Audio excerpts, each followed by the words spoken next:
single day. Going to state 5 points that I want to elaborate on during this oral argument. First, this case is really it's about shifting the boundaries of First Amendment speech. The boundaries are set as to what is allowable and what is not allowable. The courts have set that boundaries in many types of situations and many types of cases. In this case, Mr. Levin, the city is attempting to narrow those boundaries to eliminate a substantial amount of First Amendment speech as it's related to an open public forum. Just a quick recap is that a open public forum, such as we're dealing with in this case, has actually the highest level of constitutional protection. The court said public streets and sidewalks are traditional forums for speech on matters of public concern.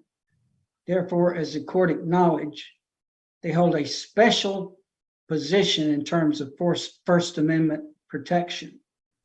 And that's the case of McCullen versus Coakley, which is cited in the briefs. But here we're talking about the very highest level of speech, which is political protest, the use of signs in a public, undisputed, open forum. Not looking at any kind of limited forum, not looking at a partial limited forum, looking at open forum and the highest level of speech.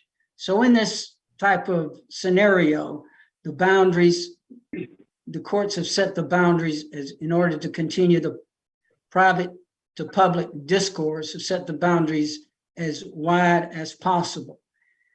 What the Punta Gorda ordinance attempts to do is to change those borders to increase the amount of speech that is unprotected by the First Amendment and narrow the borders of speech that is protected. And in doing that, the citation and the authority that the city looks at is essentially the case of Pacifica versus FCC, Federal Communications Commission.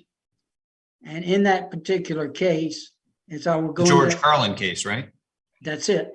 I'll be going in that case in detail, but the Pacifica holding and all the holdings that are spin off and discuss Pacifica say, look, this is a very narrow holding. It's limited to the broadcast spectrum. There are reasons to keep it narrow, and I'll get into that. In a nutshell, what the city's trying to do is trying to import FCC, which is a limited, very limited, it's not even a forum, but a very limited spectrum into the public forum and cut off a substantial amount of protected speech. Typically, in order to justify, I think it's acknowledged by everyone that this is a case of content regulation. The ordinance says things you can't say on the sign. It tries to tell people what they can say and what they can't say, or how they can express it or how they can't express it. So this is a content-based regulation. Now, this can only stand a content-based regulation, and Mr. Levin has acknowledged that in his proposed order, but a content-based regulation can only stand if the city proves, we do not have the burden of proof, the city proves that the restriction furthers a compelling interest and that is narrowly tailored to achieve that interest. And the reason what court reporter wasn't ordered or needed is because the record is complete. Everything that's there is going to be there. And it's the city's burden to produce anything that wasn't there because they have the burden of proof. Not that I'm saying there's anything missing, but there could be. But it's the city's burden of proof to complete that record. So what the city has done, instead of demonstrated and showing that there was a compelling interest, it was narrowly tailored, simply says, look to Pacifica. You say that the Supreme Court has approved a definition that we used in our ordinance, and that definition came from Pacifica. So simply attempt to bootstrap the definition in Pacifica instead of actually doing what it's required to do, and that show a compelling interest. It's narrow tailored. And I'll be demonstrating to the court how that is not going to fly. It's not going to work. It's not available as an option. We'll also be getting into the clear and express well-known case of Cohen versus California. It's dead on point. It's broad and it's explanatory as any case that I think anyone would hope to find in the First Amendment jurisprudence. There's no wiggle worm. And I'll be going into that case as a sole, if that's all we had to argue, we should win on that case, but there's a lot more. I think the court and the record needs a complete understanding of what's actually happening here, not just to talk about one case, which should be dispositive on its own. Also going to present the fact that minors themselves have constitutional rights. Minors don't come into this scenario unprotected by the Constitution. And exactly, if minors have a constitutional right to use and say the F word in certain contexts, I'm not talking about home. Home, they have, the parents have a right to tell them to be quiet and use the language. But if minors have a right to use that F word in the public forum, then it goes like this. Any attempt to penalize adults for the possibility of exposing minors to words they have a constitutional right to use would not only violate clearly the right of adults, but it would also violate the rights of minors. And again, the home scenario is different, and the school scenarios we will be pointing out. But our clients were not in that situation, totally open public forum, not in a school where in loco parentis applies, and certainly not in a home or close to a home, which these things can be. In a home, the boundaries can be broadened, can be changed, but this is not inside a home. We'll be pointing that out. And finally, I want to make it clear if there were any sentiments, this hadn't been brought up too much, but the fact that this is a civil code violation is actually more burdensome and more onerous on free speech as if it was a criminal charge. The code court, people go there, they're rarely represented by attorneys, so taking free speech and suppressing it and relegating it to a code enforcement process tend to keep it from coming to the surface. The members on the code board are actually just appointed by council members and subject to be hired and fired. They're untrained. They can't put things in context, as like the Federal Communications Commission in Pacifica.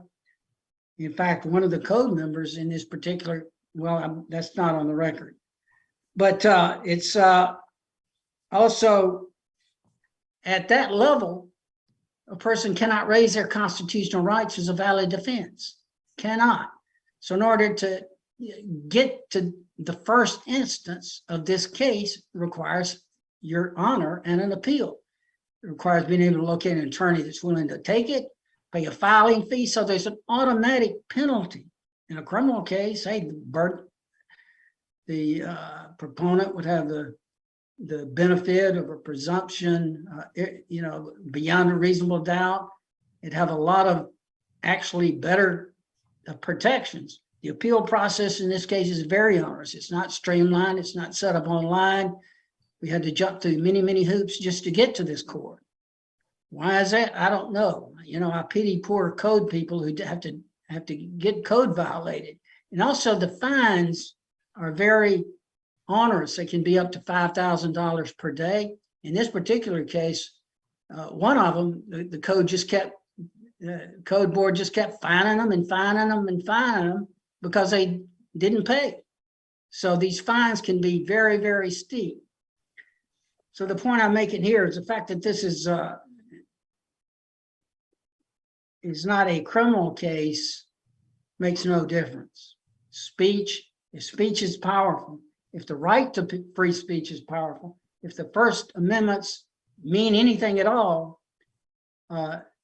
it doesn't matter how speech is suppressed, whether it's a civil code and a civil fine or a criminal charge, it's equally, if not more important in a case like this. So, you know, those will be the key points I'm making, and those need to be gone into with quite a bit of detail. First, the actual ordinance. I want the court to get a indication, a sense of how broad this ordinance is. It covers every, I'm going to skip over a lot because 50 minutes may not be enough, but you know, a lot of this doesn't need to be said anyway. The covers in chapter 26, it says, any sign which contains obscene language. Okay, we don't have any problem with that. Obscene language, the state can regulate that all day long, and also minor related obscene language.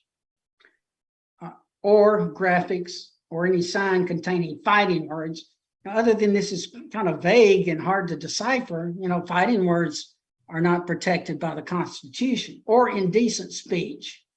Now, the indecent speech is where the definition is dragged up and bootstrapped in from Pacifica. Indecent speech is outside of this boundary. The boundary says you can prohibit, legislate against obscenity and fighting words, incitement, but the boundary doesn't go as far as indecent speech. So if the city says, hey, we're going to say you can't have a sign that has obscenity, that's no problem, because obscenity is not within the reach of the First Amendment. Now, indecent words like the F word that was used here and all that is language that's considered indecent. It's clearly protected speech. I don't think Mr. Levin could say that that's not protected speech as to adults in an open forum. It's protected speech. And, you know, although in words, everybody doesn't want to hear the same words. Speech is not just a word. It's also the way it's delivered. It's the emotion. It's the impact. Why has the Supreme Court allowed flag burning as an expression protected against a constitutional amendment? And I mean, a congressional ordinance upheld flag burning, cross burning, upheld that. It's not just the words of speech. You can't compel out of the mouth saying, look, I hate Punta Gorda. Please, this ordinance is not constitutional. My clients are entitled to use that emotive force in order to connect with a particular audience and to show how deeply they feel about it.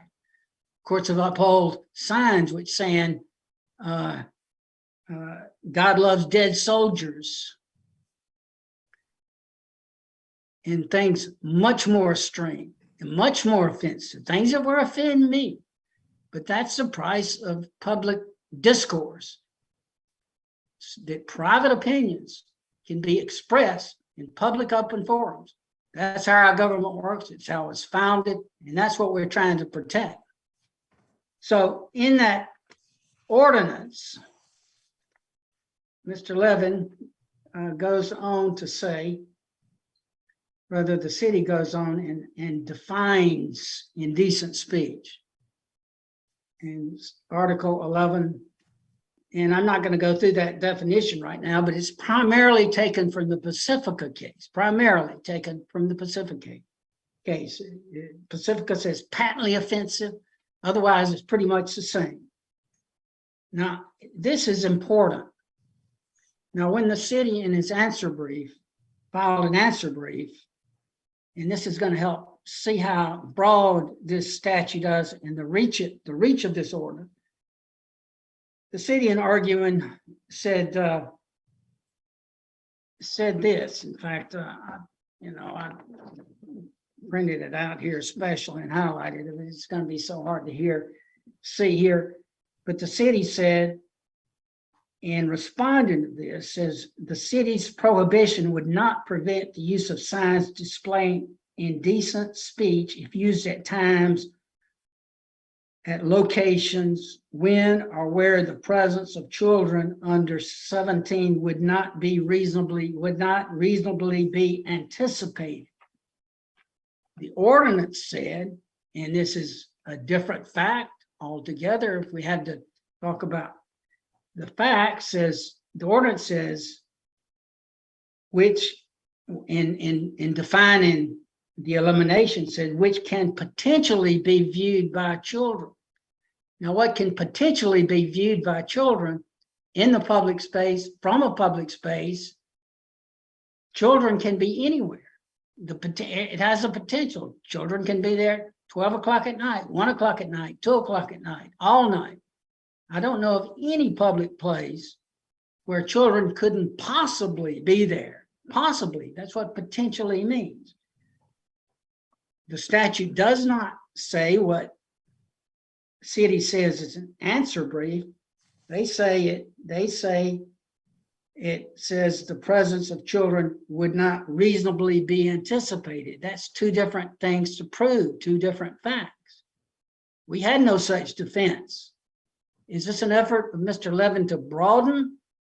Is this say, uh-oh, we messed up, we went too far in this statute, or do we want to broaden it? What exactly is that? Why did they use those obvious broadening terms?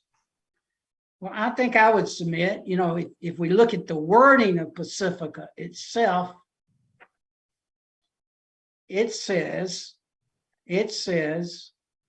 that the concept of indecent is intimately connected with the exposure of children to language that describes in terms patently offensive as measured by contemporary community standards for the broadcast medium. Every word is important. That says for the broadcast medium.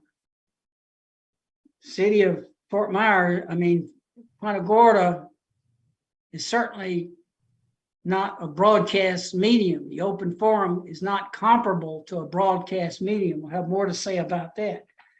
But it goes on to say, for the broadcast medium, sexual or excretory activities in organs at times of the day when there is a reasonable risk that children may be in the audience. It didn't say whether children may possibly be in the ordinance. If that was the case, that would cover 24 hours a day, possibly in the audience. It could be up all night. In fact, all the Pacifica cases deal with that. And so, in fact, in applying Pacifica, the FCC doesn't have these restrictions after 10 or after 12 and so forth and so on. The ordinance the city drafted has no time limits, has no geographical limits. It has no way to argue that, well, children aren't reasonably here. It just said, can they potentially be viewed? That's clear, Your Honor. The wording cannot be changed like that without an explanation. Now, that tells us how broad this ordinance is, how it covers every public place in Punta Gorda and covers what can be seen from a public place in Punta Gorda, not just on the public place, but if you can see it from a public right of way, it's exempted if children potentially are present. Now, in the city makes a proposed order for the court, and it includes this particular finding. And it says, in the context of content-based provisions of municipal sign codes, the U.S. Supreme Court in Reed versus Town of Gilbert, omitting sites, held those provisions can stand only if they survive strict scrutiny, which requires the government to prove that the restriction furthers a compelling interest and is narrowly tailored to achieve that interest. And the proposed order says the court finds that the city has proven both, which is going to be impossible. There's no evidence in this record. There's no case authority in this record which the city can prove both. And if the court thinks otherwise, then it'd be nice to know what that is. But the proposed order doesn't leave the court the discretion to say what it thought it would be if there was any. What we're saying that bootstrap Pacifica, and that's it. And I'll get into more of that. Now, happily, the city cited the case of Reed versus Gilbert. In Reed versus Gilbert, there was a variety of sign ordinances, and they were different sizes and could stay out this long or that long or be here or there, depending on what kinds of signs there were. And the question in that case was, is this content-based? We don't have that question in this case. We know it's content-based. It's clearly content-based. So that, and from Reed, here's what Reed said. Well, in Reed, the Supreme Court did find it was content-based and struck down the ordinance.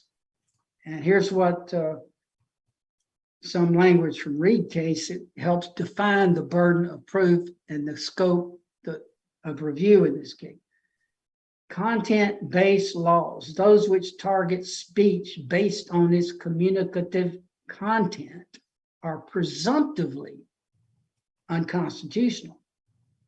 Presumptively. So when we come here, you know, that look at this ordinance, presume it's unconstitutional.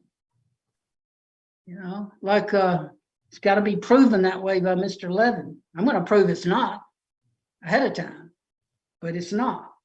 And may be justified only if if the government proves they are narrowly tailored to meet a compelling state interest. That's Reed versus Town of Gilbert. Now, in that case, in fact, the court notes it, well, Reed is not really, doesn't think it can survive strict scrutiny. So, you know, there wasn't a whole lot on that because the city had already admitted that, hey, that's our big issue, whether it's content-based. I would challenge anyone to find me a case anywhere that allowed something like this, where you have a content-based restriction and an open forum for First Amendment rights that implicated the highest order of speech. We're not talking about nude dancing. We're talking about political speech, what somebody wants to say and get across. Challenge anybody to find me a case where a content-based regulation was not struck down in that instance. The only thing I could find is Yulee,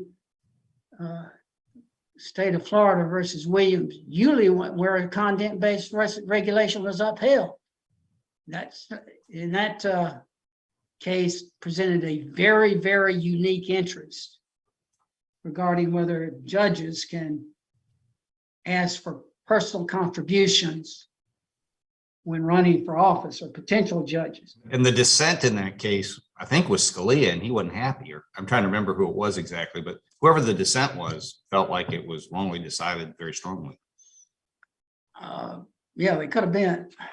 it's hard enough sometimes to keep up with the main opinion.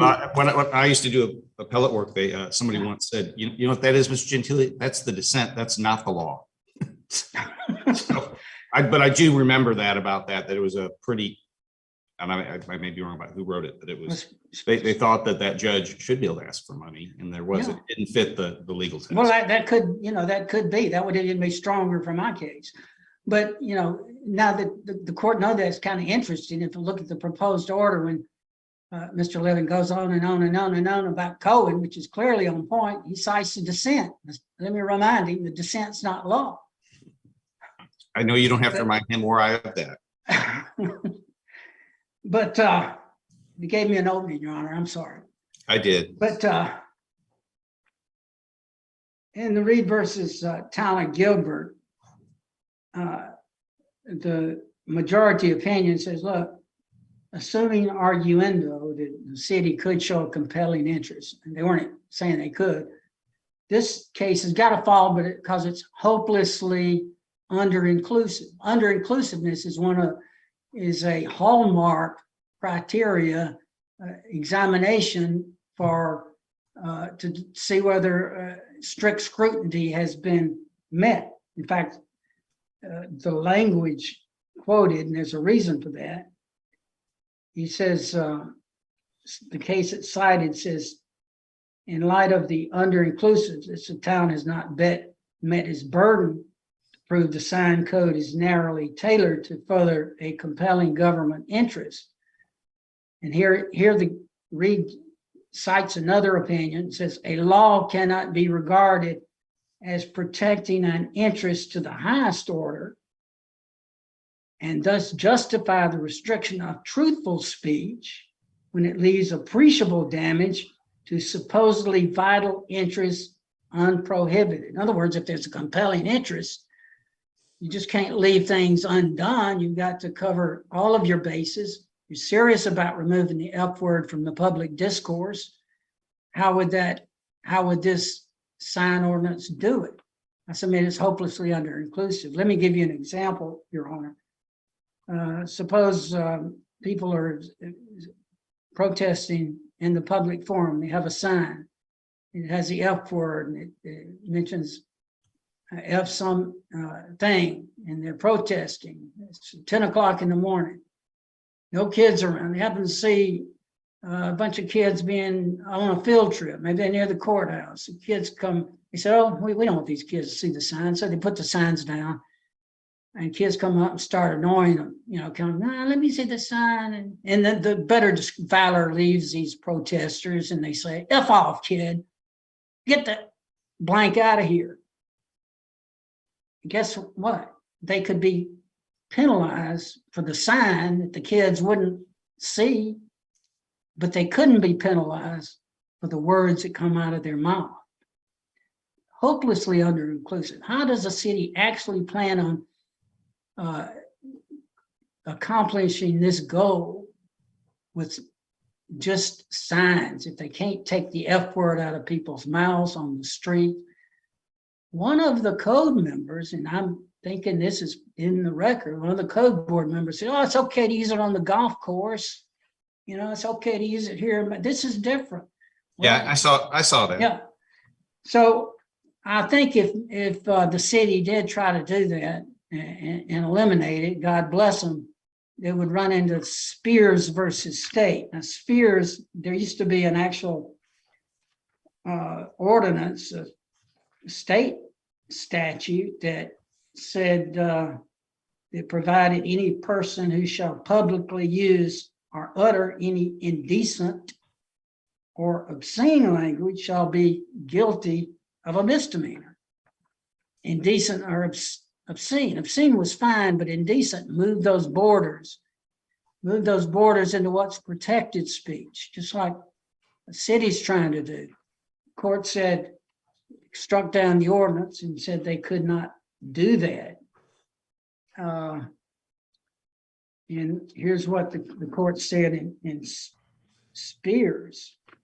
Well, interestingly, the person that was cited in Spears, it's hidden in a footnote. What they said was son of a bitch, bastard, MF, which I think is shorthand for something else.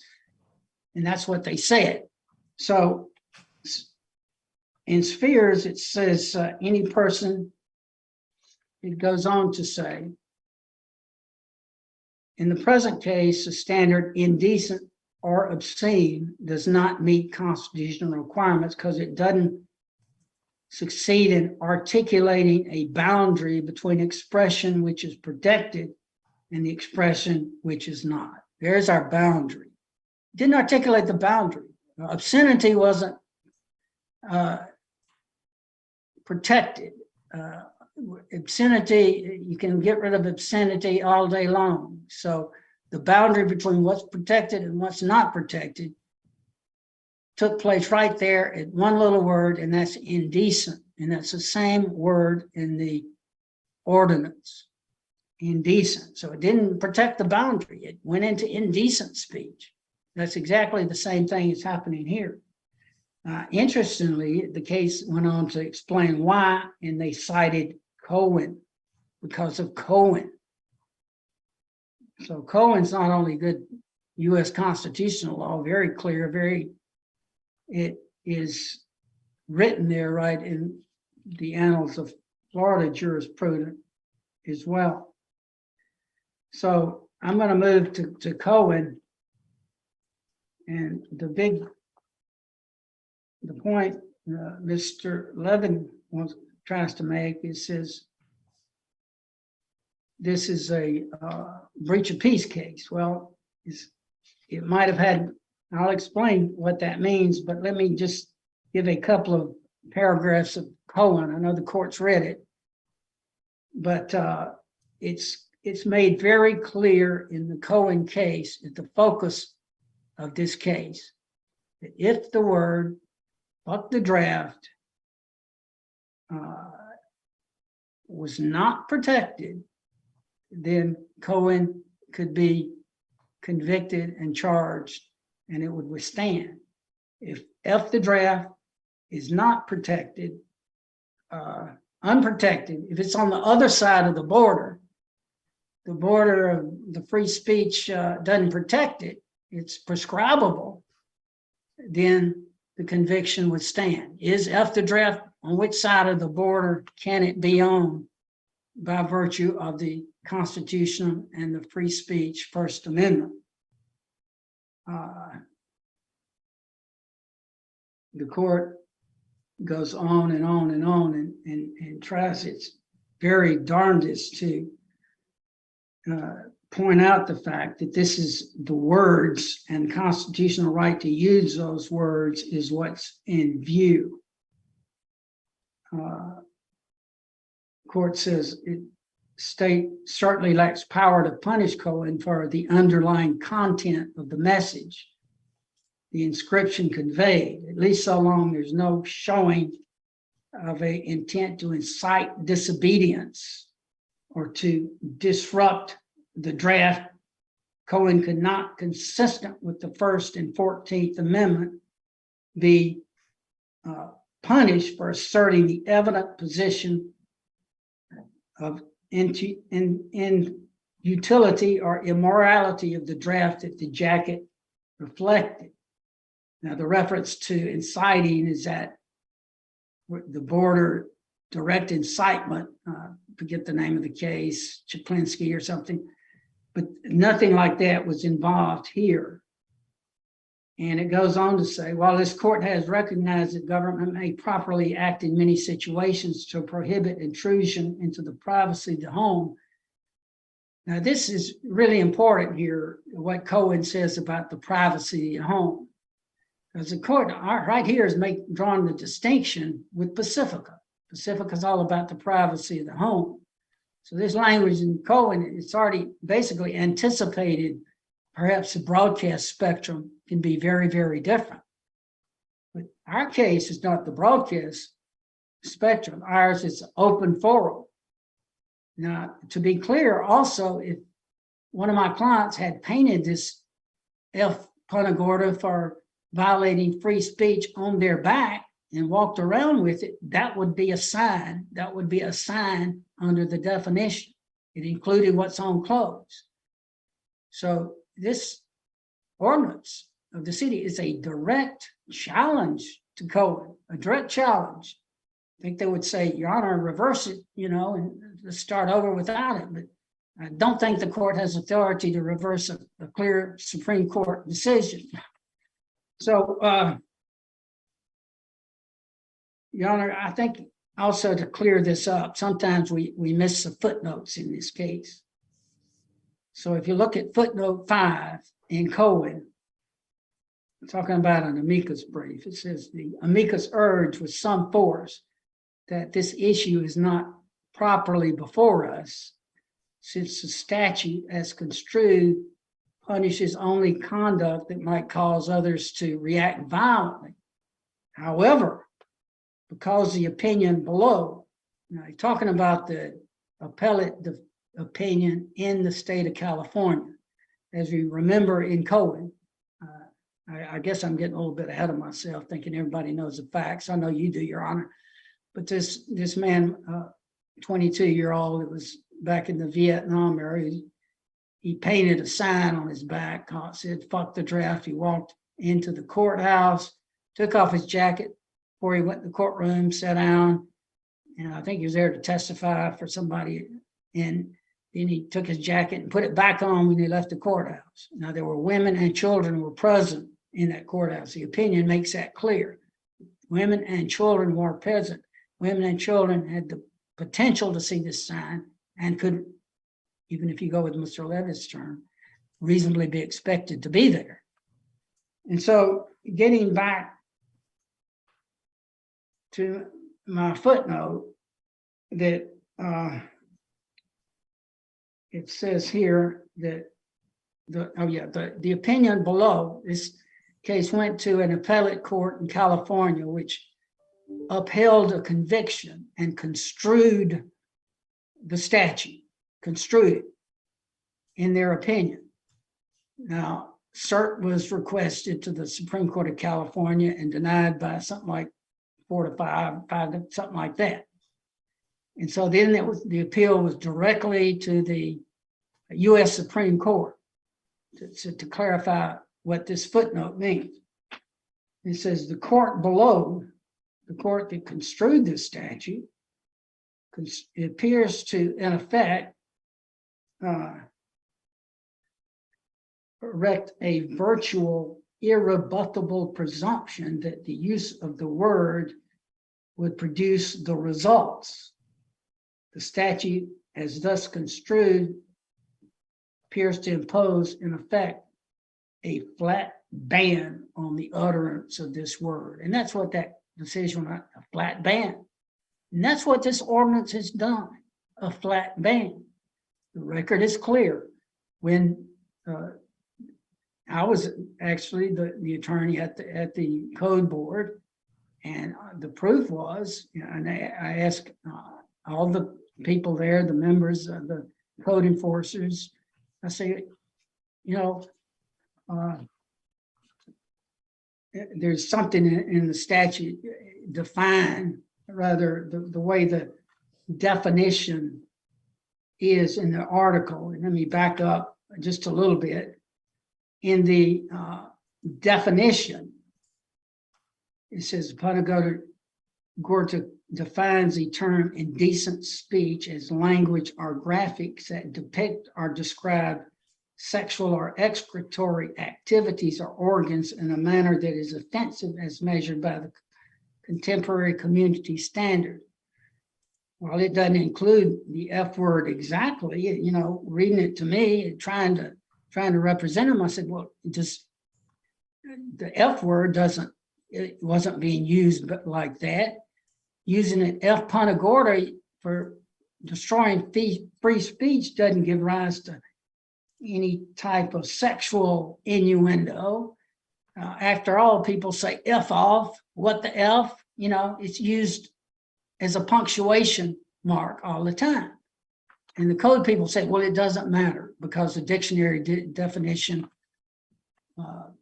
says it has something to do with sexual intercourse and context doesn't matter. The F word is out, out, out.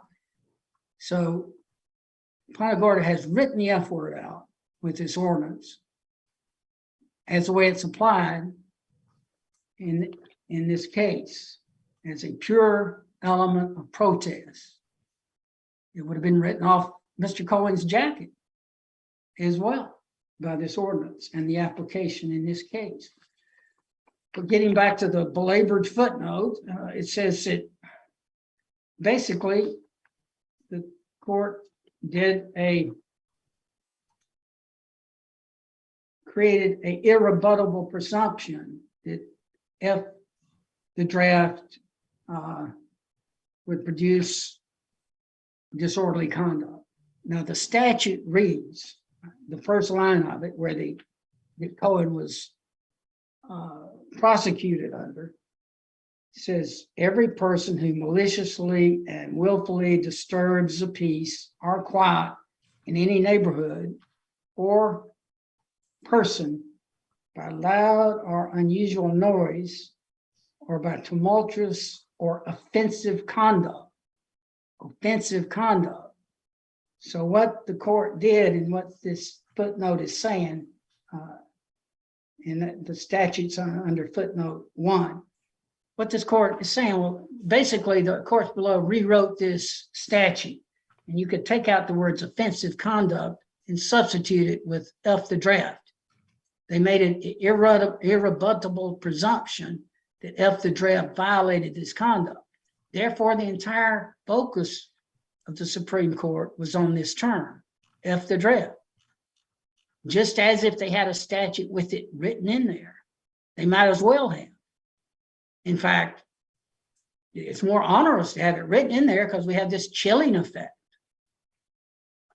So Cohen, I do not believe that it can be argued not to be applied in this case with a straight face, and it just belies credulity to even suggest that it leaves room open for change in this particular case. I don't doubt Mr. Levin of the city's good faith in pursuing this, but with all due respect for everybody, that argument just cannot stand. And the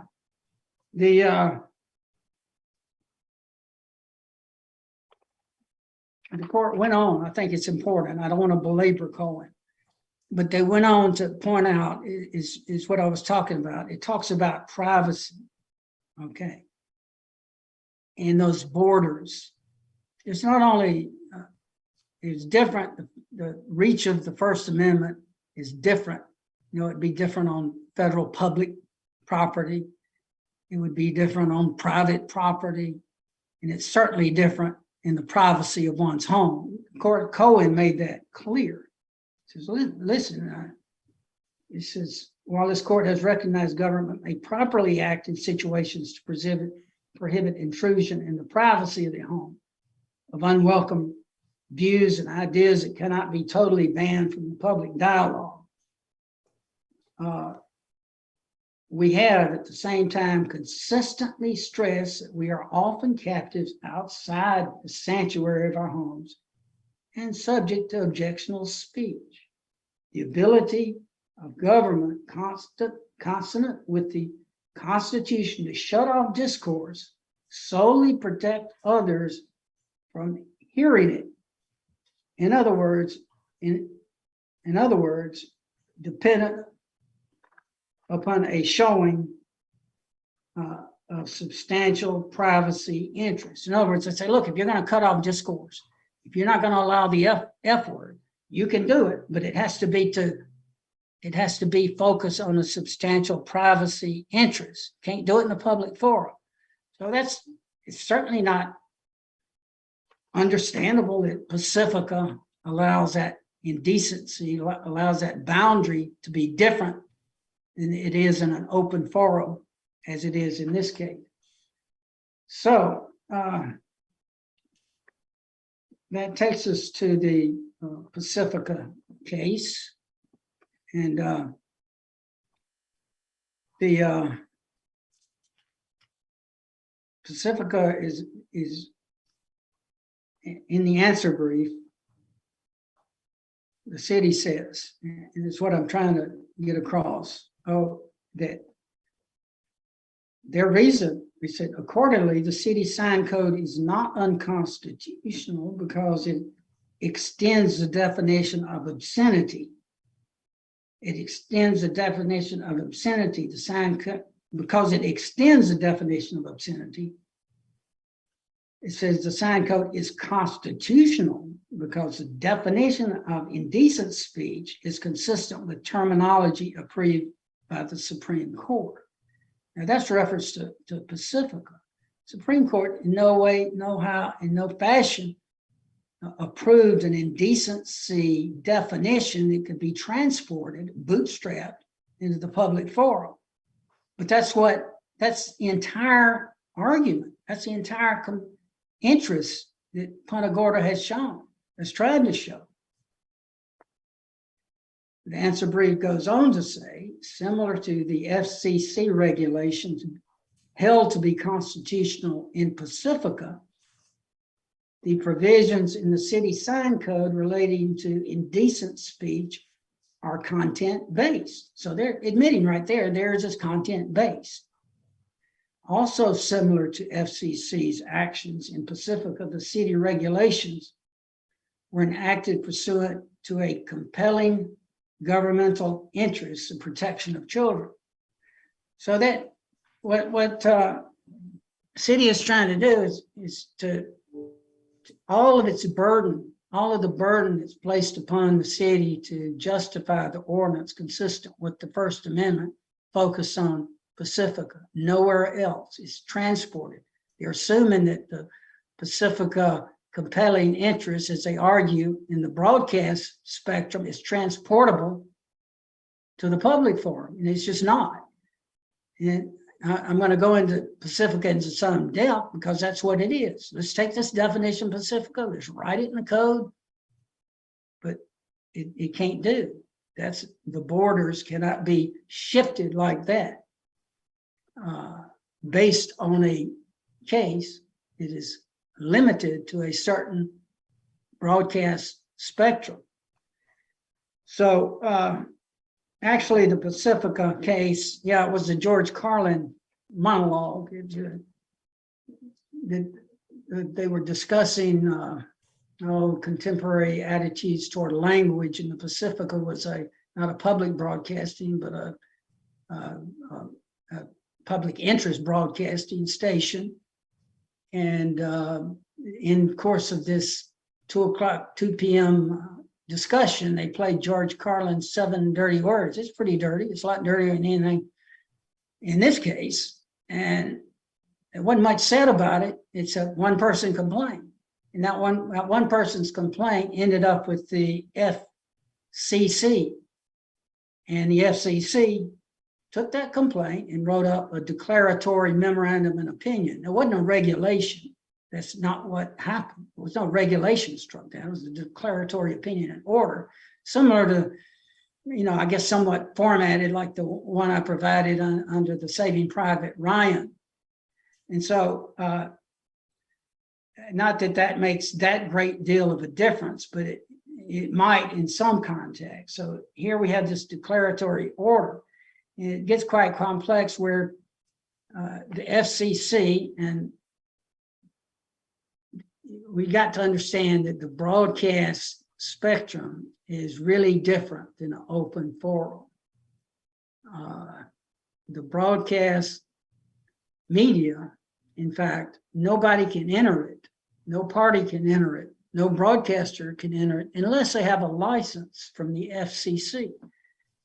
Can't even, if this was like the public forum, you'd have to have a license from Punta Gorda just to stand up and say anything. So, and under this license provision, very detailed, complicated act, the Communications Act, which empowers the FCC and maybe even created them. The FCC is a very independent organization. It's got the members are appointed by presidents and confirmed by the Senate, the 5 committee. Anyway, it's very complicated. So let me ask you. Yes. So you're 50 minutes in. How much longer do you have, you think? Just 15? You are 50 minutes in. Oh, How my much goodness. more do you need? I need 50 more. So,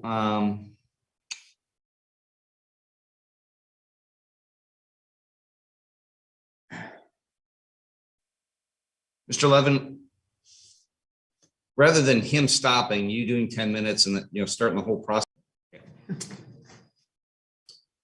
All right, folks, so have we got everybody we need back? I see Mr. Levin. Are you there? Yes, Your Honor. Speaker. I'm here, Your Honor. Your Honor, There you go. Now I can hear you. Sorry, I turned everything on, but not the speaker. All right, you ready to proceed? Yes, Your Honor. All right. And in broadest terms, and this isn't an order or a ruling yet, but I would expect, Mr. Handel, you would all but maybe finish today in the next hour. And then we would start on Thursday morning with Mr. Levin, and then you would have some time to respond, and I would probably give him some time to respond. Thank you, Your Honor. That Do sounds you think great. that'll work for everybody if we start at 9 and have a couple hours? Oh, yes, easy. yes, Your Honor. All right. Yes. Please proceed. Okay. When we were talking about Pacifica before the break, the point I was making is this broadcast spectrum is almost like a public trust for the people. There's only so much bandwidth that can go around. And if all these speakers jumped on it and tried to use it, then it would be worthless for nobody. So it has to have this special protection, special authority over it. And that's the reason why the FCC sets up its authority over the broadcast spectrum. But Pacifica is quite clear in limiting the decision and the reach, the definition of indecent, limiting it to the broadcast spectrum. It's kind of like a wrecking ball. You use it in one place, it works, you take it out, and other place, it's destruction. It might work well in the broadcast medium in protecting the home, but in the public square, it's like taking a wrecking ball to free speech. Anything that could be indecent could be prescribed. That's extremely debilitating to free speech. So keep Pacifica caged. And Pacifica said, yes, keep me caged because I'm only about the broadcast spectrum, I'm not transportable. Says Pacifica says, when the issue is narrowed to the facts of this case, the question is whether the First Amendment denies government any power, whether it denies government any power to restrict the public broadcast of indecent language in any circumstance. That was a narrow question. It reached that question, and it reached it not totally the way the FCC proposed. There was additional argument coming in. So you have to have context in this. You have to have context. But Pacifica goes on to state on page 748, we have long recognized that each medium of expression presents special First Amendment problems. And of all forms of communication, it is broadcasting that has received the most limited First Amendment protection.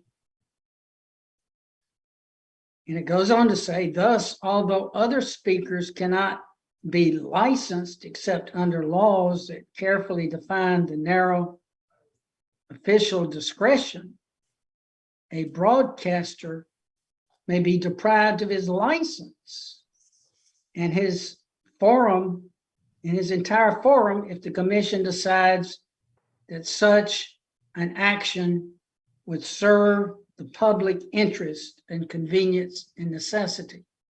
FCC has very broad powers there. And the case goes on to say, similarly, although the First Amendment protects newspaper publishers from being required to print replies of those they criticize, citing Mammy Harrell, it affords no such protection to broadcasters. To the contrary, broadcasters must be given free time to victims of their criticism. So the Pacific case is going to make special effort to talk about the limitations. We can do something with broadcasters we can't do with newspapers. It's very, very limited in scope. No, it doesn't go on, the opinion goes on and gives the reasons for this. Now, I think the reasons might be important, why the limitations are there, so the court will understand these same reasons aren't in the public forum. The reasons that Pacific was applied don't apply to the public forum. It would take a huge leap to apply it there, but at least if it's going to be applied there, the reasons for that should be carefully considered. And the reasons that Pacifica used, the reasons for these, and I'm going to read some of the reasons that the courts point out. It says, and I think this is, there's several reasons, just trying to paraphrase from what I've read. You have the privacy of the home is one reason. And that's a paramount reason. And in fact, that's stated on page 759. It says, a second difference, not without relevance, is that broadcasting, unlike most other forms of communications, comes directly into the home. The one place where people ordinarily have the right not to be assaulted by uninvited offensive sights and sounds, in the home. That is a right of privacy. And the court, Pacific Court, actually cited Cohen. So they're validating and helping to draw the line, the boundary line, by citing Cohen. Cohen has a different standard. This is public forum. So it goes on to note, in a footnote, it notes 4 different considerations, and the opinion goes and talks about children have access to radios and they are unsupervised. And one thing to note about the broadcast spectrum, it's viscerally different than walking through a public forum. Broadcast spectrum is people sitting around, their attention is kind of glued to the TV or whatever. Their attention is focused. So if something comes pouncing through, it comes in direct. It's not like you might see it in the corner of your eye. You can't really avert your eyes like it does in this. And that's when they talk about children are there unsupervised. Radio receivers in the home, a place where privacy interest is entitled to extra deference. Unconsenting adults, adults that don't want to hear it, they just want to watch a TV show, may tune in the station without warning that offensive language is going to come through the broadcast. And there is a scarcity of spectrum space. It's a highly regulated space. It talks about, hey, there's only so much broadcast space to go around, so we have to regulate. Now, these factors, one thing interesting about Cohen, and I think somebody could probably write a law review article on it, Cohen never really discusses and applies compelling interest rationale. In almost every Supreme Court case, First Amendment case, they start out and says, well, what type of scrutiny is it? Is this a rational basis? Is it intermediate scrutiny, or is it strict scrutiny? If it's low-level scrutiny, rational basis, that's all you need to support the law. It's not arbitrary and capricious. intermediate scrutiny requires a important interest and close tailoring. Strict scrutiny is what we're talking about in this case, is the highest level of examination of a regulation to see how it infringes on free speech. So just to get to the threshold of justifying an ordinance like this, since it's content-based, a compelling interest must be shown, not just an interest. Maybe there's some interest in keeping kids from seeing an F word on the sign. I mean, if you really think about it and try to flesh through this, you know, there's a lot of things out in public discourse. The younger kids, if they out there, they're not going to read the words. Other kids could be out there with the parents. I mean, they see a sign, they're not going to really be focusing on it. It's got an F word in it. First of all, where's the harm? Is it harm psychologically? Is it, what is the actual harm in that? I mean, is this an effort so we can tell our kids when they grow up, don't be potty mouth? I mean, that's a good thing, but that's not a compelling interest. It has to be a lot stronger than that. So where is the interest? I mean, the Chamber of Commerce doesn't like it. They don't like to see this, but you know, there's other things that the city can do with sign ordinances and other than direct an ordinance toward content speech. I mean, this is regulation is unbridled. It's not restrained whatsoever. Ordinances and other sign ordinances can be limited to commercial speech, and there's less scrutiny for commercial speech. So there's a lot of things, but this is just a wrecking ball to the First Amendment. For what? So that somebody might, let's say it's an older kid walking through, he's heard it 100 times. He's heard it from the people, you know, the golf course, may have even heard it from their parents. It's certainly, there's no compelling interest shown. In fact, let's say he sees that and he's with his dad. He's 8 or 10 years old. Well, dad could say, look, son, you know, that word over there, we don't like it. I don't like it. City doesn't even like it. They'd rather you not say it. But, you know, I think what they're doing is they're expressing strong feelings, strong speech. And they get to say that, although we don't like it, they get to say it in order to protect our right to say things, our right to say what we want to say about government, to make our input known in this public forum. I mean, son, actually, after all, the government has allowed, they'll even allow flag burning. They'll allow cross burning in certain circumstances. They're allowed to put up signs say God hates fags. All of this has been protected. And so, first of all, neither cognitively, viscerally, are there any studies indicating that perchance someone's going to see the F word on a protest sign is going to create any harm or any damage. But moving along on that, so the Pacific case really sets out the difference. And according to the city's jurisprudence, we'll just import the Pacifica definition. It's imported.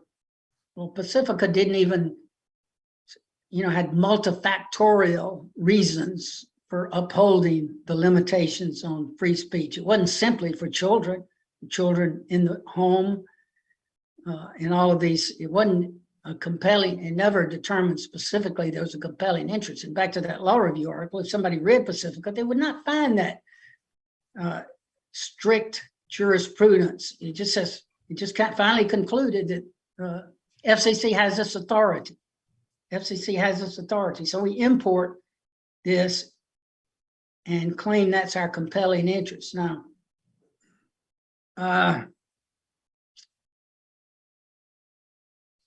interestingly, but not without significance,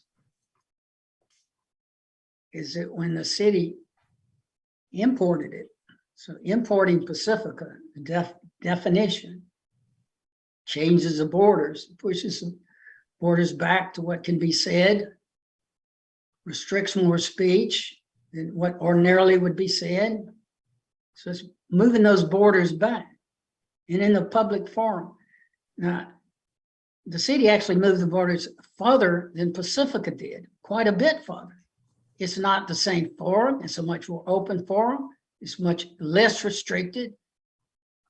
It's not applicable. The reasoning is not applicable, and they show no independent, compelling interest, but yet the city ordinance is more restrictive than Pacifica. Now, Pacifica, I said earlier when we just opened it, how narrow this definition is, where children, or how broad it is, where children can potentially be present, potentially viewed by children. Pacifica uses the language reasonable risk that children will be in the audience. City uses an arcane code board to make these decisions where there's an interface between First Amendment rights and free speech, and they're not even allowed to consider First Amendment. And also, Pacifica requires context. There was a big issue in Pacifica. You know, can the FCC categorically get rid of an F word? And the determination, the language in Pacifica said no. If you read it, it says on page 742, the approach is appropriate for our courts as well as the commission when the regulation of indecency is at stake. For indecency is largely a function of context. It cannot be judged in the abstract. What the city does, the F word, you know, because it has its roots in something sexual, it's categorically not allowed. Now that's, the best way I could demonstrate, Your Honor, is providing you an actual memorandum of opinion of what the FCC does and how it applies specifically. It does not eliminate every F word, clearly does not, or every nude scene. The city does in the open forum, and the language, some of the language from the Saving Private Ryan, and that's just one of the many public primetime broadcasts that have used that kind of language. I mean, the F word was strewn all out to Saving Private Ryan. It's been used in other contexts and so forth. And that's had the blessing of the FCC, as that opinion shows. And so I'm not going to go through this opinion in any detail, but these commissioners say we must nevertheless proceed with due respect for the high value of our Constitution places on freedom and choice in what people say. And so they kind of materialized a test for when the F word can be used and when it couldn't.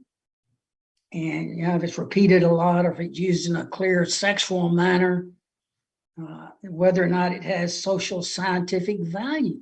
Like, hey, okay, you hear the soldier say at the end of great stress, you get a feel. So all that's saying is it's nothing categorically damaging to children with the F word. It's not going to kill them. If it's going to harm them in any kind of great way, why do they allow it to go into prime time? There's been no compelling interest. It's this F word is somehow going to derange and hurt children of any age. Simply not there in Pacifica, but it's there, definitely there in Punta Gorda. Where did Punta Gorda come up with that? Well, they came up with it from Pacifica. That's circular reason. Pacifica doesn't allow it. I mean, doesn't go there. So in Pacifica said, look, we're the most limited spectrum, you know, you're the most open. How does that make sense? Really doesn't. So there's 3 points here to state. Is it to fulfill a compelling interest required by strict scrutiny, the city cannot simply import something from Pacifica. Simply import it. Where is the compelling interest demonstrated? Where is it substantiated? And I'll talk a little bit about the Brown case later. Can't bypass compelling interest proof based on that analysis. You can't just say, well, you got a definition approved by the Supreme Court. No, that's not going to allow the bypass of the compelling interest test. And so now, Your Honor, in looking in due regard for, being comprehensive and thorough in jurisprudence, I started looking for cases as open forum cases. Well, if it's limited, well, what have the courts been allowed to restrict when the forum's open? When we're not in the broadcast medium, is there any additional restrictions that can be put relative to minors? I mean, it makes sense there should be, but if so, where is the line drawn? Are there any cases out there? Pacifica is not applicable. It's special to the broadcast spectrum. One good case to look at, well, first of all these cases go back and cite to Ginsburg. See, the older original case where magazines were sold, nudity magazines were sold to a 16-year-old, and the Supreme Court upheld it. And they upheld it on the basis that there is something that can be restricted relative to minors. It goes. Which case are you talking about? Ginsburg. Let's see. I got Ginsburg versus New York, 390 U.S. 629, 1968. Ginsburg versus New York. That's not my best case here, but that's so looking at Ginsburg, that's more of an open forum analysis. We have magazines, we don't have a broadcast medium. They upheld the Ginsburg conviction, and they based it on a standard which they devised for, and they call it, it's not obscenity. I mean, just reminding myself that obscenity receives no protection. So anything that's obscene, nobody's going to question that being outlawed. If something's less than obscene, how less than obscene does it have to be to restrict it, to outlaw? How much less than obscene? Where is that border? Where is that boundary? And so the Ginsburg case is actually about, could be considered an open forum type of case in a sense. I have a better one than that. But in all these better ones always cite Ginsburg, but in Ginsburg they say, yes, you're convicted for selling these magazines. They're not obscene, but they're obscene as to minors. There was actually a definition of what obscene to minors was in that case. So the definition of what's obscene to minors in the Ginsburg is what we have in an open forum. Now, why doesn't Mr. Levin and the city import that definition? It's in the open forum. When I go to Pacifica. Now, turning to Esneret versus the city of Jacksonville, and that's 422 U.S. 205. 422 U.S. 205. Just pronounce the first party name. I'm looking for these cases. I'm putting tabs. Okay, this is Erznozik. Erznozik. Yep, got it. Yeah, and in Erznozik,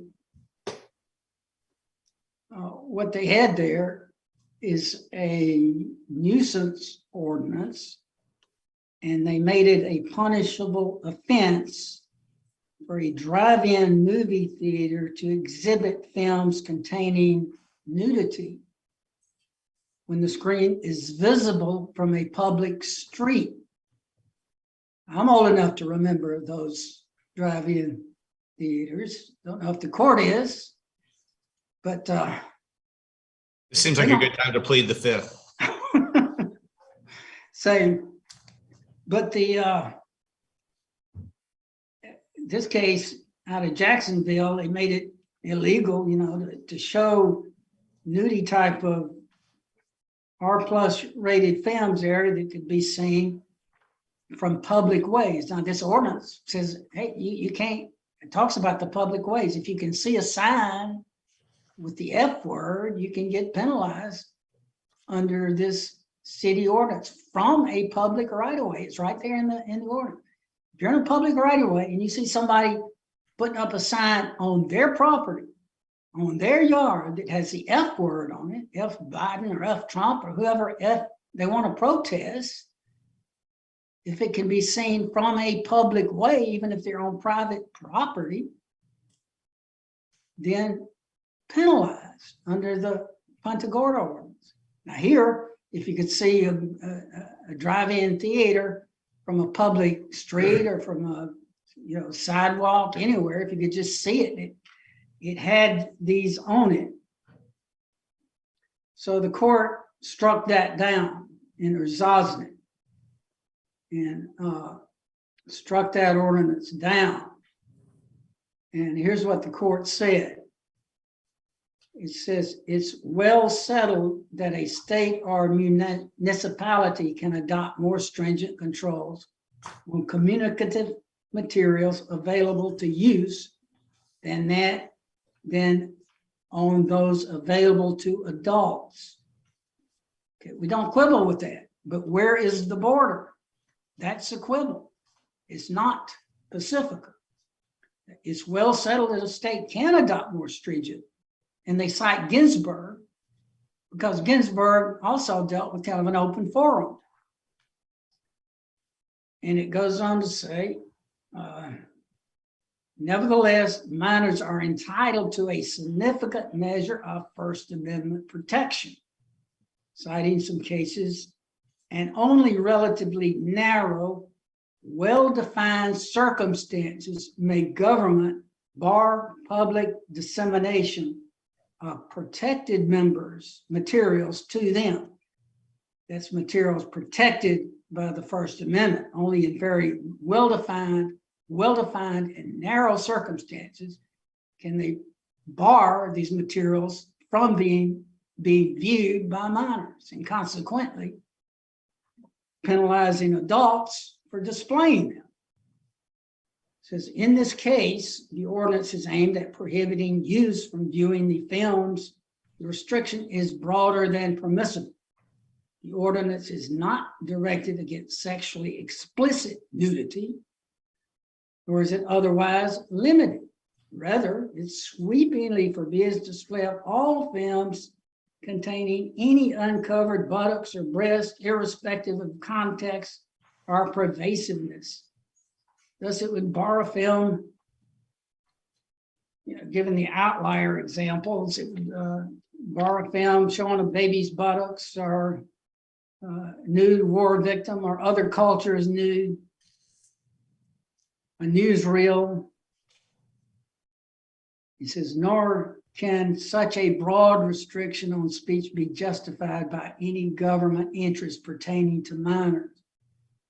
Speech that is neither obscene to use. Okay, here's where the operative word is, that border that is set in case law, public forum case law is. So I'm going to repeat, or Zosnick. Speech that is neither obscene to use, nor subject to some other legitimate prescription cannot be suppressed solely to protect the young from ideas or images that a legislative body thinks suitable, is not suitable for them in most circumstances. The values protected by the First Amendment are no less applicable when government seeks to control the flow of information to minors. Now, thus, Jacksonville's ordinance is intended to regulate expression accessible to minors. It is overbroad in its proscription. Now, here we get to exactly what then the question raised. what is obscene to use that relative obscene to adults. There's a difference, and the line can be moved to that point. What is obscene to use? That's where the line can be put. And they cite Ginsburg in that, and they're in just about every state in this nation, that line is set, and they have what they call Ginsburg statutes, where they define that line, they define what obscene to use is, and base all of their laws on that in order to avoid First Amendment issues. Chapter 847001 of Florida statutes has that definition in it. So if we want to look at a definition on where the line is drawn, it's drawn in Florida statutes. And that comes out of the Erzosnik, the Ginsburg line. What is obscene to use? And Florida statute has it. It's right there. Now, they got every law in chapter 847 wants to talk about, always refers back to that definition. Now, there's a law against teenagers sexting each other, sending, text. I guess you don't hear about much lately, but the sexting law goes back to this definition. And anything that doesn't fit this definition can't be eliminated. They can sext all day long, use the F word in certain contexts. The definition, and that was one of the supplemental authorities that I think the court needs to look at. If Mr. Levin in the city wants a definition, there it is. If they want a different definition, it's going to be a mighty big hurdle, a compelling interest, and take the U.S. Supreme Court to change that line, because this is the line the Supreme Court said. The definition in Florida statutes 847.001, harmful to minors means any reproductive, imitation, characterization, description, exhibition, presentation, or representation of whatever kind and form depicting nudity, sexual content, or sexual excitement when it predominantly appeals to the prurient, shameful, or morbid interest. When it, B, is patently offensive to prevailing standards in the adult community as a whole, with respect which is suitable material or conduct for minors. And C, taken as a whole, is without serious social, artistic, political, or scientific value for minors. These requirements are glaringly omitted, glaringly and obviously omitted from the Punta Gorda ordinance. There's no requirement of an appeal to prurient, shameful, morbid interests. This is where the line has to be drawn. If there's a compelling interest, Florida's already found it. It's right there.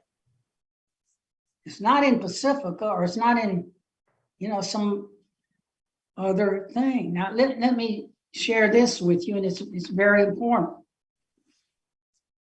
And I talked about the over-inclusiveness earlier, based on the Reed case, where rather the under-inclusiveness, how under-inclusive this was. If you got a compelling interest, you do your darn level best. If it's that interesting to you, you're going to leave a lot unregulated. You're not certainly going to leave the F word, potty mouth, street, speech, hearing a radio with the hard rap limits and lyrics and all of this kind of stuff. You're not going to leave this verbal assault off the table. You got to clean that up too, if you can. If so, your interest is not that compelling. Now, is it? Now, listen, this is what the answer brief says. I mean, here, and why we did this. how broad it is. He says on page 23, unfortunately, there's no reasonably effective method which parents can protect their children from viewing indecent speech displayed on a sign, which is legible from any public right-of-way or within any public space. Accordingly, the city's sign code is narrowly tailored to further legitimate and compelling interests, and thus it satisfies strict scrutiny. You know, that paragraph right there is proof that it doesn't satisfy strict scrutiny. There are a lot of parents out there that simply are not worried about their children seeing a protest sign, whatever on a protest sign, that they're not concerned because maybe they taught them in the home, say, hey, this is our rights, this is our free speech. You're going to hear this word everywhere. You know, you're going to hear it bandied around on the golf course. You're going to hear it bandied around everywhere. You're going to hear it in the barbershop. You're going to hear it, you know, you especially got to hear it with your friends at high school. If you see it in the city, you know, it's not endorsing, the city's not endorsing it. That's where people get to exercise their free speech. So think of this, not only under-inclusive is a test for whether a narrow tailor, also over-inclusive. Over-inclusive. And what about the parents who feel that way? Say, look, I'd rather have free speech. I don't want a wrecking ball to the free speech. Let them use the F word on a protest sign. You know, I may get so hot and bothered about something, I may want to use it too. And I may even want my children to use it. I might teach them that way. So how many parents feel that way? I'm sure there are some. Over-inclusive means, okay, well, you included those parents too. You want to protect some parents. So, you know, their kids might not see us. What about parents that want to be protected? They want to be protected from the restriction. So over-inclusive. An ordinance cannot be over-inclusive. So they include, he says, there's no way which parents can be protected. How many parents want to be protected? A lot of them don't. A lot of them would be out there protesting, using the words that they feel like they can use to get across their point. It includes those parents too. So you got a parent out there protesting with his kid. You know, how are you protecting that? That's over-inclusive. You're not protecting them, you're penalizing them. You're including parents that this doesn't apply to. You're applying it to everybody. And why are you applying it to everybody? You know, really you're applying it to everybody because it doesn't mean your motive's bad. Now there's other ways the city can go about promoting good speech, good language, and so forth. They can do brochures, they can do teaching. The city can have its own viewpoint, you know, but they don't restrict the viewpoint in the way others express their viewpoint. The city cannot express its viewpoint by taking across, by impairing the freedom of speech. That's no way for the city to express its viewpoint. They can't express the viewpoint through my mouth when I'm in a public forum by saying what I can say and what I can't say or how I say it. They're fine. They can go signs up all their own signs. Use only good words. Don't say the F word, you know. They can empower parents anyway. Okay, now, clearly, this is, you know, over-inclusive, and there are other things that the city could do. And, do they have a sign ordinance that deals with advertising on the street? You know, they could try to narrow something. I'm not sure if it would pass muster, but they could at least give it a shot. Say any commercial advertising posted on a building or it can be seen from the street. They didn't try this. In fact, this was as broad as it could possibly find. It's like a lawyer trying not to miss anything. it's not like trying to protect anything. It's trying not to miss anything, whether it's on the car, whether it's on the clothes, where children could possibly be. It's nothing restrictive about it. Restrictive would say, okay, you know, your commercial establishment, and just limit their focus, commercial signs or and something like that. There's other things that the city can do. So I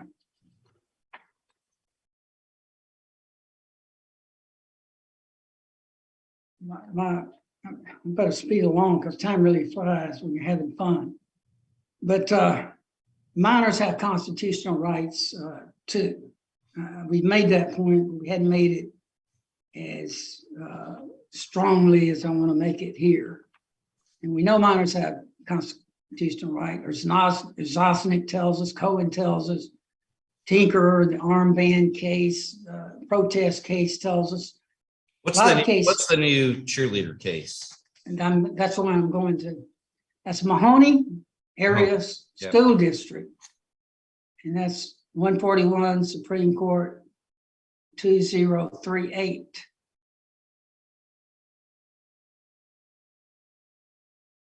And in that case, the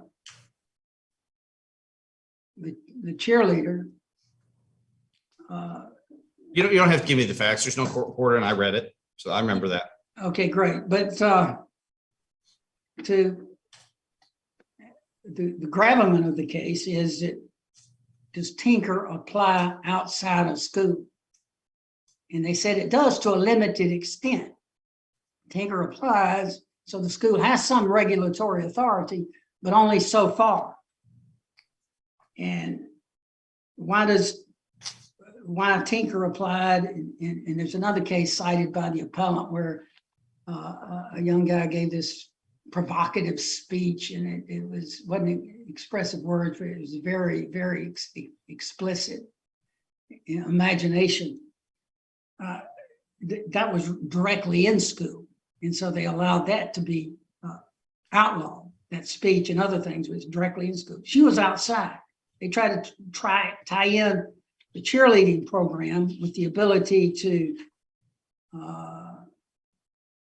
restrict her speech. And they said, yes, it reaches out there, but just not enough so that your First Amendment rights, I mean, Tinker's all about how much rights do they have versus the school's ability to keep order. They said, yeah, she can say all these F words and so forth, and she's that is protected. The Supreme Court protected her right to say that. It was based on her right to say. Her right outweighed any, her right to say that outweighed any need of the school to maintain discipline. And they could have outlawed it if she was in school in loco parentis, but not out of school, because they didn't need that to maintain order. It was too remote, too far outside. So well, it was decided on her right to utter those words. So yeah, I'm getting to the end here. I'm about to run the time, right? 2:30. Yes, sir. That's when my next hearing starts. Yeah, I'm getting to the end of what I have to say. But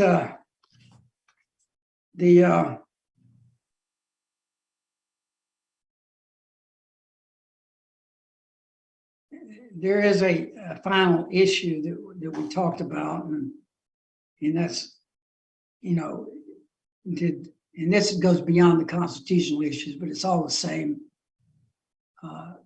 facts, because as a matter of law, we have asserted in our briefs, in a matter of law, that to categorically outlaw the F word was error, because in the context that it was used, F Punta Gorda for robbing free speech, F Biden, F Trump, what the category in which it used could not have met the city's definition. And the city's definition, you have it there. City's definition is indecent speech, language or graphics that depict or describe sexual or excretory activity or organs in a manner that is offensive are measured by contemporary community standards. It was our contention that the way the F word was used, it's not used in a sexual manner. And, you know, to use it, I mean, this word has been transmuted and all that, and it's used in so many contexts. And I could not get anybody in the city to even admit if somebody said, what the F, that, you know, wasn't a sexual manner. It's just if you use F, it's going to be sexual categorically. So we're saying, Your Honor, you know, take a look at the definition, and we think no reasonable code force could do that. Mr. Levin says, well, it's a competent set substantial evidence rule. And we don't think it's necessary to get there. This is clearly unconstitutional, but we have to preserve the argument. Mr. Levin says competent substantial evidence rule. And I say there's no need to weigh the evidence here. The only thing that was outlawed is exactly the way it was used on the sign. Just like the court can read a contract and interpret the terms, you know, they don't get the presumption of a jury's meaning of the terms. And just like the court reads a statute, you know, and makes that determination. And to review this matter, it's just the plain words on the sign. So there'd be no need to defer to a trier of fact or apply a competent substantial evidence rule. And so that's our last point would be, hey, if for some reason the court finds this is not constitutional, then, you know, it couldn't have applied in this particular context. Now,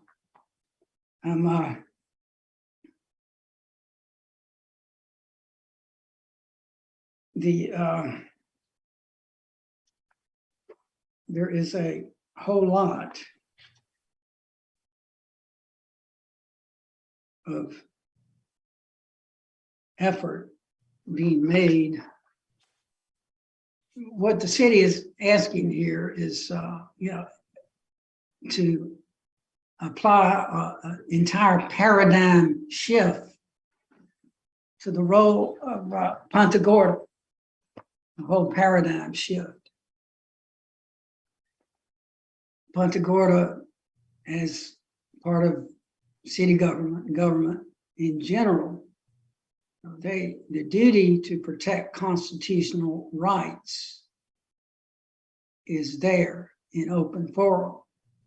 And FCC Pacifica, the duty there of the FCC, they have a narrow broadcast channel, regulate and administer it, essentially channeling what people can say, who can say what, in that type of thing.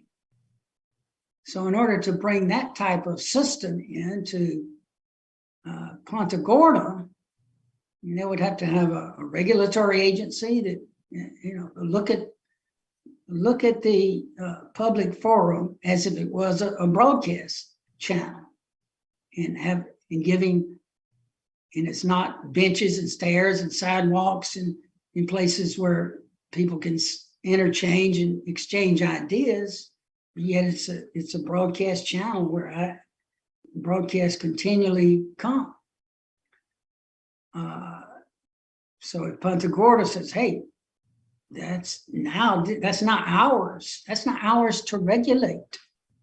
That's not ours to decide what's decent and indecent. And, you know, in order to do that, the federal government had to have just a huge independent agency to regulate this. Broadcast channels, scarcity and limited channels and coming into the home. Punta Gorda is not there. Punta Gorda's primary duty is to protect the freedom of speech and the constitutional rights, not to get in a position where it can regulate it and regulatory authority over speech. You know, who wants to live in that kind of world? And I think people that don't get this case, it might be sitting and listening, well, I don't like those F words. That's kind of a good idea. They don't understand the ramifications this could have. So today, the F word is a bad word. Tomorrow you get jail, you get penalized for misgendering or looking at somebody the wrong way. You know, this whole idea of local government, any government becoming the regulator of the speech instead of the protector and setting appropriate boundaries is scary. That sets us between being communist China and the USA, because out there in the public square, we can say what we want to say and do what those are our ideas, you know, and sometimes those ideas catch hold, not always. The government can always say what they want to say and express their ideas and their viewpoints. But to limit people from being able to express their ideas is destroying the marketplace of ideas and where those ideas come from. And once you start encroaching them, one word, two words, pick this word out, and then apply the rationale for that, government becomes a regulator of speech, not a protector of First Amendment rights. Now, which world do we want to live in? We want to live in the other one? Let's go to China, you know, where they regulate what you say and regulate everything. Public forums have just said, beyond regulation, the marketplace of ideas. Thanks for all the time, Your Honor. I guess that's a good place to stop. It was my pleasure. I appreciate y'all doing all the work and being ready to go. We've got a different clerk this afternoon than we had this morning, so I'm just going to say for her that appellant's counsel for Mr. Sheets and Mr. Massey, and the cases are 21 CA 1015 and 21